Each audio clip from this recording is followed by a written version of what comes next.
और बड़ी बात में अब बात भारत की आबादी की। भारत की जनसंख्या को लेकर संयुक्त राष्ट्र ने कुछ हैरान करने वाले आंकड़े साझा किए हैं। संयुक्त राष्ट्र ने कहा है कि भारत की आबादी, जी हां, भारत की जनसंख्या 2060 के दशक तक 1.7 अरब हो जाएगी। हालांकि इसके बाद इसमें 12% की कमी भी आएगी। रिपोर्ट में कहा गया है कि कमी के बावजूद इस सदी में भारत दुनिया में सबसे ज्यादा आबादी वाला देश बना रहेगा।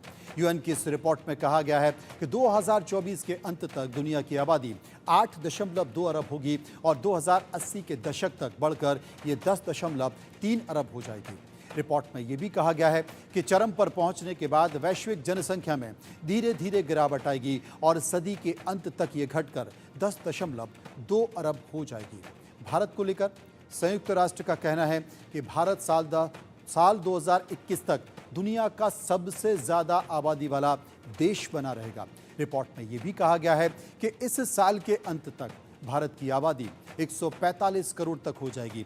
रिपोर्ट में कहा गया है कि सदी के अंत तक भारत की आबादी 150 करोड़ तक रह जाएगी। यानी कि रिपोर्ट के मुताबिक 2060 के दशक में भारत की आबादी चरम पर होगी और फिर इसमें कमी आना शुरू होगी। वहीं रिपोर्ट में यह कहा गया है कि साल 2054 तक चीन की आबादी घटकर 121 करोड़ रह जाएगी, जो अभी 141 करोड़ है।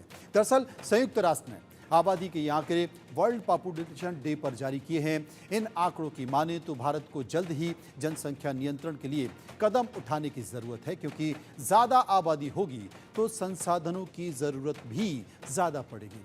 सबसे बड़ी समस्या पीने के पानी की होगी, जो अभी भी भारत में सभी नागरिकों को आसानी से उपलब्ध नहीं होता है।